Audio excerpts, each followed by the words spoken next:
Welcome back to our channel. Today is our usual question and answer Tuesday, where we address the questions that you ask on Instagram, on Facebook, in the comments section below on YouTube, or via email. So what we're going to do is address a couple questions regarding Canadian citizenship, a couple questions regarding the scholarship that we have based on our last video, check it out, and regarding the student visa or study permit or requirements of an international student in Canada. So let's get into it.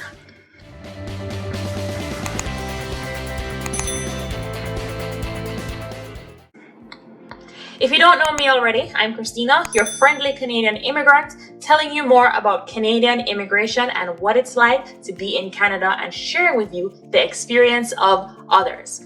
Let's dive into this week's questions. First, we're going to talk about the scholarship. The burning topic right now, the scholarship that we announced on September the 8th that will award you guys with 4 things if you do 3 things. So go check out that video to find out some more information after you watch this video. There might be a question on here that we answered that is relevant to you. So the first question is, what if I'm already in Canada? Can I still apply for the scholarship? Yes. Anybody who is on their way to Canada, who is still in their home country figuring out how to get to Canada, or who is already here as an immigrant international student. Everybody up to the point of citizenship, before citizenship rather. If you're already a citizen, you've already done your time and you've done your application, then you're not eligible. But everybody before that is eligible. So you can apply, anybody can apply, it doesn't matter where you're from. It just matters that you are an immigrant trying to get to Canada or are already in Canada and trying to get to the citizenship line. The second question is, what if I don't have a Facebook account? Can I still apply? So I want to be fair to those who have done all 3 things that is requested of this scholarship. So I'm not going to say, yes, you can still apply, but yes, you can still apply.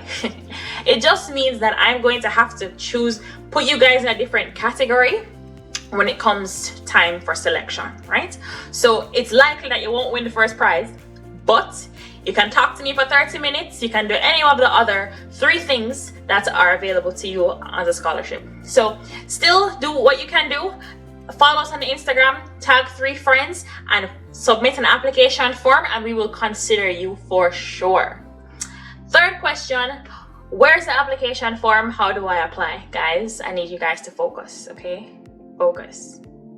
It's on our website, okay? So you want to go to our website, and one of the tabs at the top says scholarship, exclamation point.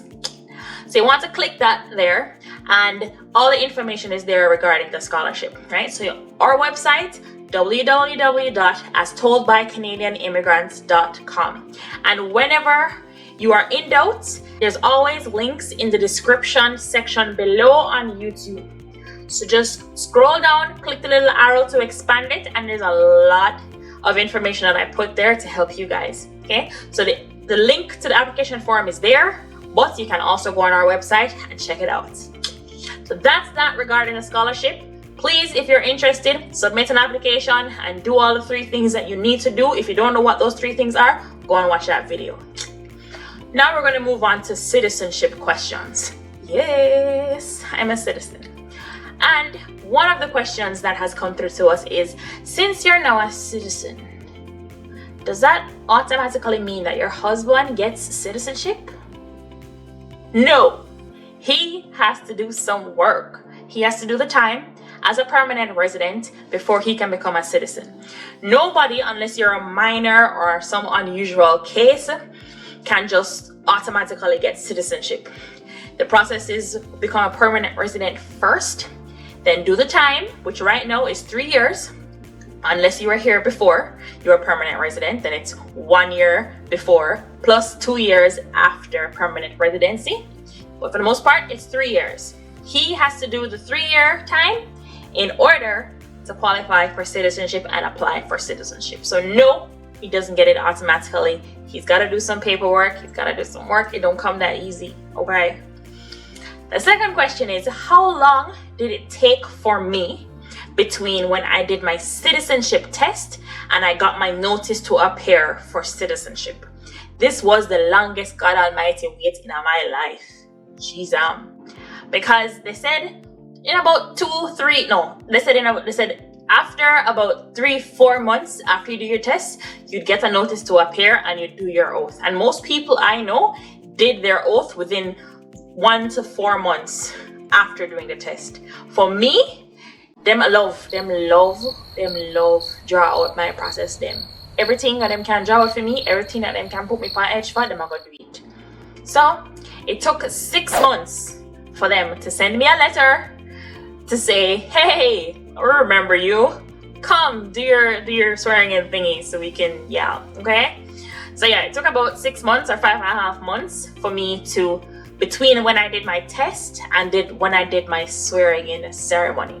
And I know you guys are waiting for the long-awaited video of my entire journey, and it is coming. I just want to wait until I get my passport, and when I get my passport, it is actually complete. So once I get that, it will be a holistic story of my start to finish journey. So stay tuned for that. It will come right after I get my passport. And then we're going to address 2 more questions regarding student visas and people coming here as international students. So 1, can you work full-time in Canada if you're here on a student visa or study permit? As far as I know, no. They limit the amount of time that you can work for to 20 hours a week. And so you can't work any more than that. Working more than that can get you in trouble, can get you sent home, or make you inadmissible to Canada for 5 years. So whatever you do, choose wisely. Think about the long-term benefits and not the short-term gain. That's all I gotta say. So the last question comes to me from my alma mater. A parent of a student at St. Hilda's Diocesan High School has sent in a question that I would like to answer because I am biased, yes, and because I think it's a really good question. So, hi mom.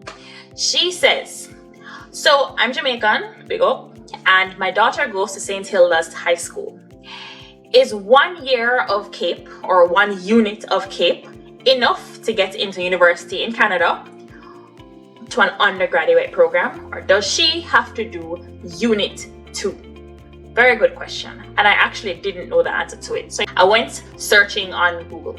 So I'm going to take you through a little walkthrough to find the answers to that question.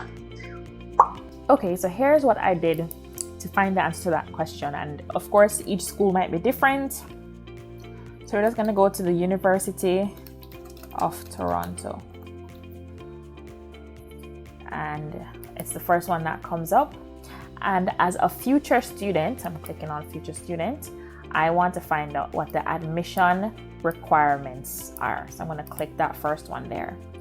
Then I'm going to scroll down, and of course you can talk about different requirements under admissions, your English language, your transfer credit. So we're just going to go to requirements, and is from the perspective of a Canadian high school or college or an international high school or college. So we're going to just click on that for the international student there, and it gives you a couple of requirements for common curricula. So it might depend on the program that you're trying to study or your daughter is trying to study. They have CAPE right down here, and it's going to give you the requirements for CAPE. But we want to get a little bit more specific and say from Jamaica. So from down here, you have Jamaica. You can click on J to jump to Jamaica. And under Jamaica, minimum requirements, see CAPE. So we're going to click CAPE for Jamaica. And it says here, the complete diploma, 6 units offered by CXC. And my understanding of a complete diploma and 6 units is unit 1 and unit 2 of the 3 subjects that you would choose outside of Caribbean studies and communication studies. So if you've done physics, information technology, and math, 6 units of that is what my understanding would be. And the complete diploma, because it's only after you've done unit 1 and unit 2 that you will actually get that diploma. And so if I were to go to the University of Toronto, or if you want to send your daughter to the University of Toronto, I'm going to guess yes, you have to do both units. But this is just an example from one school. You can check the requirements at other schools, and it may also depend on the program. If she is coming here to a college, the requirements are going to be a little bit different, and it might be less. If you want to go to Humber, then just your CXC results for an undergraduate program seems like it will work. So it depends on the type of school that you're trying to go, whether it's a university or a college, and also the program that you're going to, and maybe different colleges or different universities have different requirements. So it's just about going to the university that you want your daughter to go to and checking out the requirements on their website. Hope this helps. Keeping in mind that each school, the requirements may be different. Each program, the requirements may be different. So I hope that answers all of the questions that I asked, and I want to leave you guys with a very positive word. I want to share something with you that I learned from a book that I listened to this year, and it's called Daring Greatly by Brené Brown. She quotes parts of this speech said by Theodore Roosevelt, and I want to read it to you guys to encourage you guys to go out there and do what you need to do, no matter what anybody has to say, because you are in charge of your life, you are in charge of your destiny, and only you and the people who have to lift you up count. It is not the critic who counts, not the man who points out how the strong man stumbles, or where the doer of deeds could have done them better. The credit belongs to the man who is actually in the arena, whose face is marred by dust and sweat and blood, who strives valiantly, who errs, who comes short again and again, because there is no effort without error or shortcoming, but who does actually strive to do the deeds, who knows great enthusiasm, the great devotions, who spends himself in a worthy cause, who at the best knows in the end the triumph of high achievement, and who at the worst, if he fails, at least he fails while daring greatly. Go out there and do what you need to do to make your life be what the vision that you have for your life. Okay? Don't listen to the naysayers. Do not listen to the people who have nothing good to contribute to your journey. Go out there and dare greatly. I will definitely see you in the next video.